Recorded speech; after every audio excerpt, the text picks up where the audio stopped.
Oi, pessoal, tudo bem? Sejam muito bem-vindos ao segundo vídeo Eu e a TRG. Esse é o vídeo Eu, a TRG e o abuso sexual. Vamos falar um pouquinho sobre isso. Mas primeiro quero te agradecer se você assistiu o primeiro vídeo. Se não assistiu, volta lá no canal e assista Eu, a TRG e os meus pais. Se você é novo por aqui, quero te convidar a ficar por aqui. Então, se inscreva no canal, ative as notificações. Se você gosta desse conteúdo, curte. Se acha que outras pessoas também vão gostar, compartilhe esse vídeo. E assim, o YouTube entende que é um tema legal e manda para outras pessoas também. Mas, de qualquer forma, quero te agradecer por estar aqui comigo, participar dessa jornada de apresentar a minha vida, os traumas emocionais dos quais eu fui curada, tá? Então, fica à vontade e vamos lá conversar um pouquinho sobre esse tema. É um tema tão complicado que essa semana uma pessoa muito querida e que se preocupa comigo veio falar comigo. Polly, você não acha que é expor demais a sua vida contando isso? E sim, eu acho que é me expor demais. Mas eu penso que se as dores que eu vivi não servirem para cuidar, para melhorar, para ajudar outra pessoa, então ela só foi dor. E aí é pouco demais. Mas se as dores que eu vivi servirem para ajudar outras pessoas que estão passando pelo mesmo problema que eu a superarem, assim como eu superei, então a minha dor vai ter valido a pena. E não, não é de maneira nenhuma que eu desejei passar por isso, ou olho para trás e vejo que foi uma coisa boa, só para ter o que falar. Não. Mas já que a vida me deu esses limões, bora fazer uma limonada. Ou melhor, talvez até um mousse de limão, algo bem gostoso e suculento. Então vamos transformar essa dor que foi dor, essa história que foi dor, em uma história de superação, para ajudar a você e a outras pessoas também. Bora? Então vamos lá, vamos do começo, né? Eu, infelizmente, fui tocada, e eu vou usar essa expressão tocada, não para diminuir a dor que me causou, mas só para que vocês entendam mais ou menos como foram os abusos que eu sofri na infância. Então, eu fui tocada por um adulto, um adolescente e algumas crianças. Quando a gente olha para a questão do adulto tocando uma criança, a gente acha aquilo bizarro e nitidamente a gente entende que aquilo foi um abuso. Por quê? Porque foi roubada a inocência daquela criança. E eu fui tocada por uma pessoa que eu amava muito, que eu confiava muito e que eu tinha muita intimidade, muita liberdade. E isso, desde o início, me gerou um entendimento de que eu precisava superar, porque aquilo era algo errado, que não deveria ter acontecido.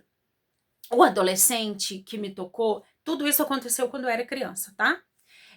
O adolescente que me tocou foi também alguém próximo ali do meu convívio.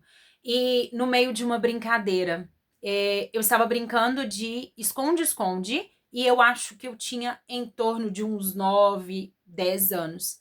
E ele, então, veio se esconder comigo. Na minha cabeça, inocente de criança, ele também estava brincando. Até que ele me tocou. O adulto que me tocou, eu consegui contar para minha mãe, pedir ajuda. E, de fato, graças a Deus, ela me ajudou. Por que eu falo graças a Deus? Porque sei que nem toda criança tem essa mesma sorte de ter o adulto responsável como aliado. Infelizmente, existem casos onde o adulto responsável não acredita naquela criança, não acredita naquilo, que aquilo tenha acontecido. Então, aquela criança começa a, a ter que se virar sozinha com os seus medos e aquela dor.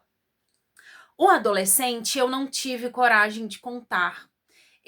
Eu não sei porquê. Eu sabia que era algo errado, me trouxe muito medo, mas eu não tive coragem de contar. Então, por longos anos da minha vida, ninguém soube daquele toque. Mas eu tomei muita raiva dessa pessoa, desse adolescente, no caso, e eu tinha ódio dele, e eu não gostava nem de ouvir a voz dele, o nome dele. Eu tomei birra, ranço daquela pessoa. Agora, o que eu mais quero enfatizar é sobre as crianças. Por quê? Eram crianças próximas à minha idade. Eu não me recordo ao certo a idade que eu tinha, mas sei que era em volta disso, 10, 11 anos. Polly, mas quando duas crianças se tocam, ainda é abuso? Sim. Por quê?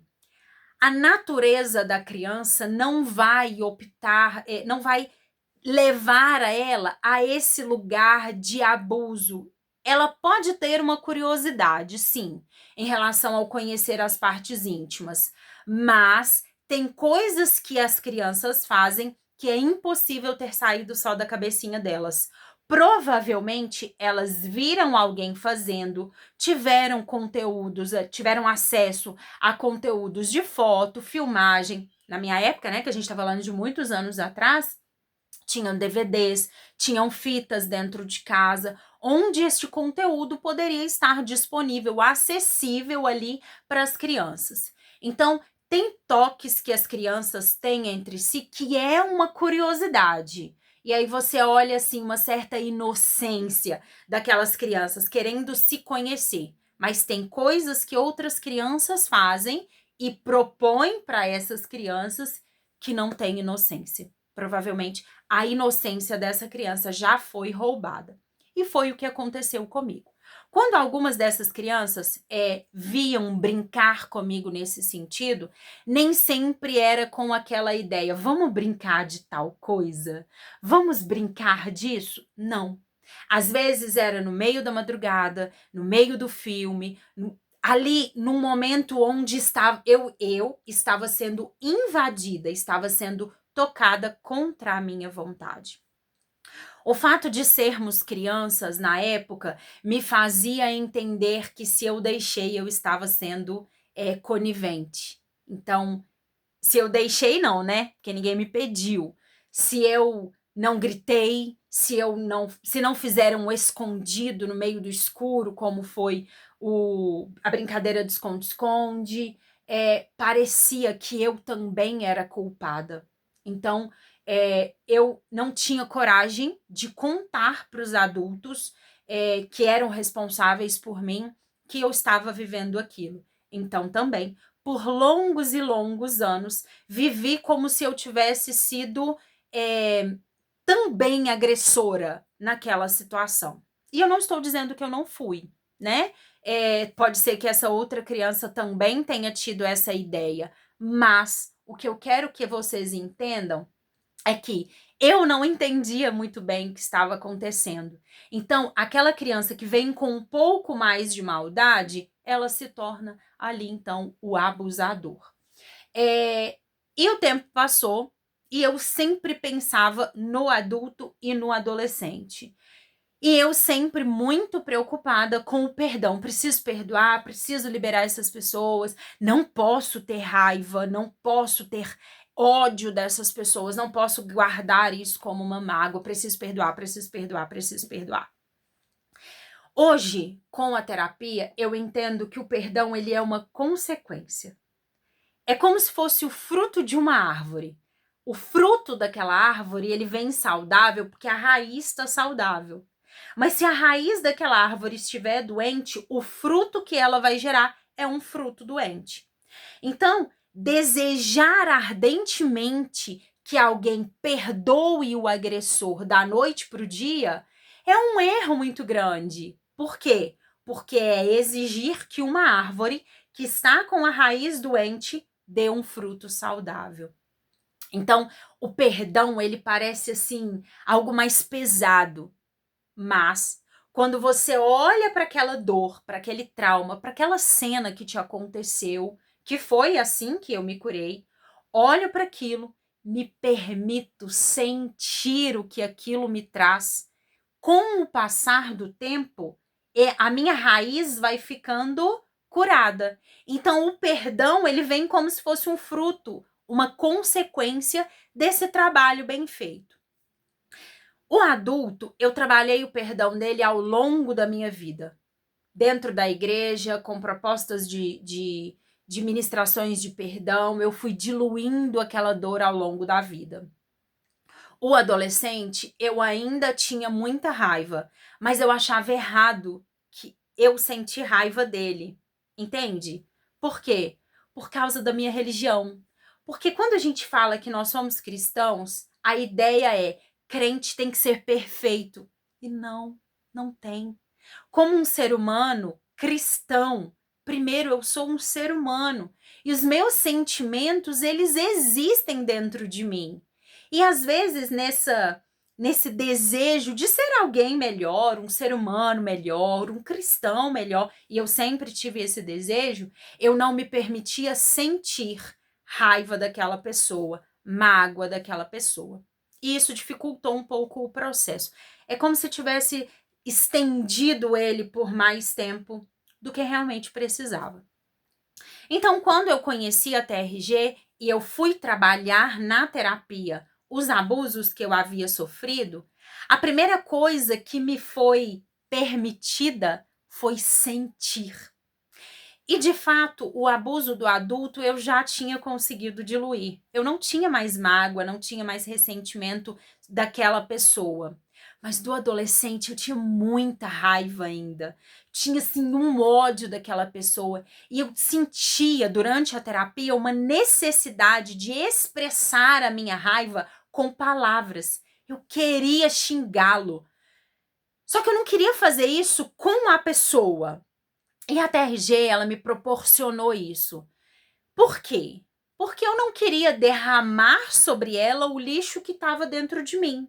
Mesmo que esse lixo tenha sido jogado por ela. Entende?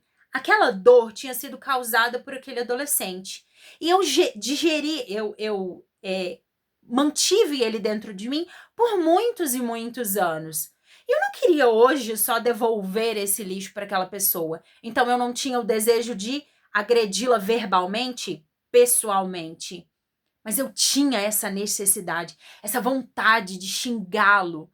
E na terapia, eu entendi isso e eu me permiti verbalizar o que eu sentia em relação àquela pessoa. E então eu expressei a raiva que eu tinha através das minhas palavras e isso foi libertador. E automaticamente, com a raiz limpa, então eu senti o fruto nascer, que foi o perdão. Então eu consegui perdoar aquela pessoa. E calma, não precisa me apedrejar. Eu não estou aqui falando do perdão como se ele fosse algo fácil ou algo da noite para o dia. Entendam, eu já vinha entendendo sobre o perdão desde a minha infância. Então, quando chegou nessa hora de perdoar aquela pessoa, eu entendia que era algo para me libertar. Era algo que eu merecia depois de tanta dor e de tanto sofrimento.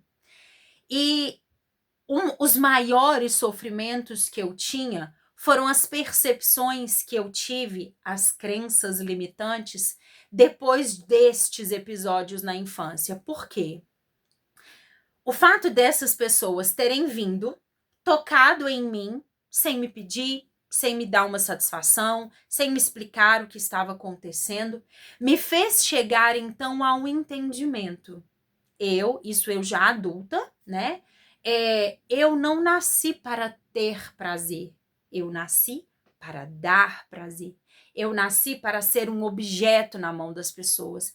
Eu nasci para satisfazer a vontade das pessoas e não para ser satisfeita também. E eu não digo isso só sexualmente, eu digo isso em todas as áreas da minha vida. Eu não conseguia falar não para as pessoas.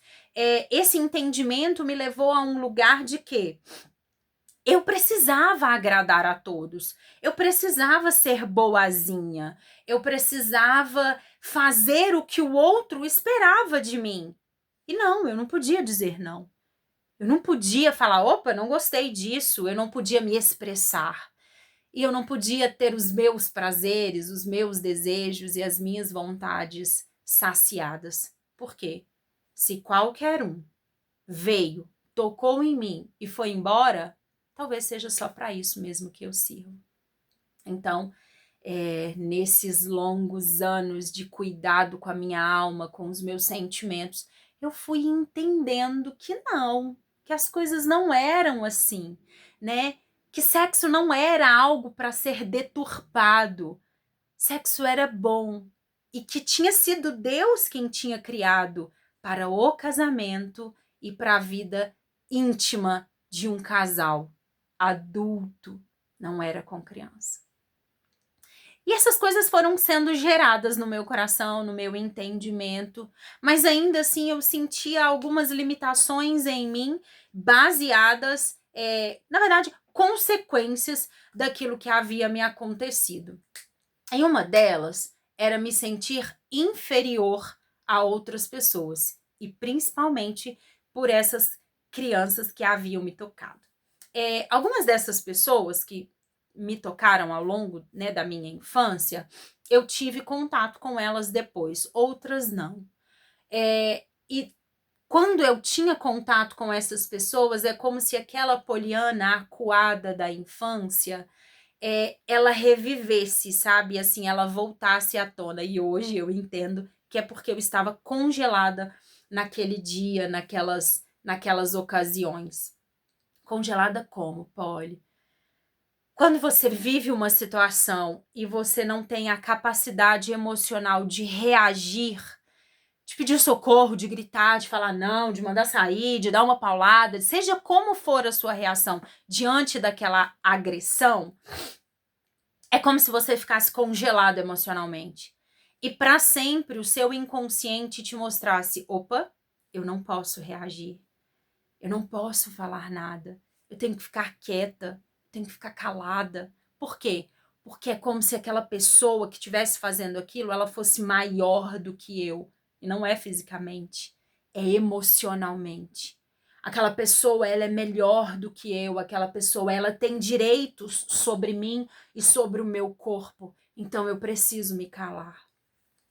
E eu passei a vida me sentindo assim em relação a algumas pessoas. E não necessariamente só sobre os abusadores.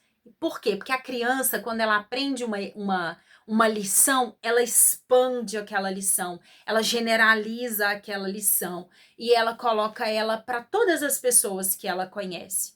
Então, por muito tempo, eu me senti inferior a outras pessoas, diminuída em relação às outras pessoas. Por quê? Qualquer um que chega pode botar a mão e sair.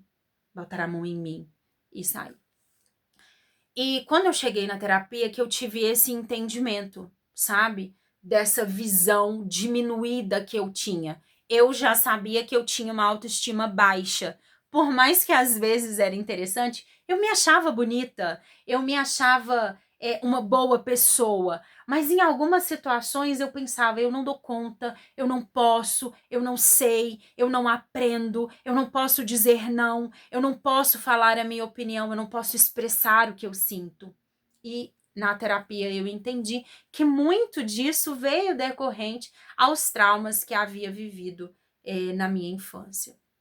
Então, na terapia, quando chegou nessa parte, né, de tratar essas crianças, esses toques entre crianças, foi muito interessante que eu me vi ali naquelas cenas e eu revivi e eu senti raiva e eu me senti vítima, eu me senti participante, mas eu me senti diminuída também.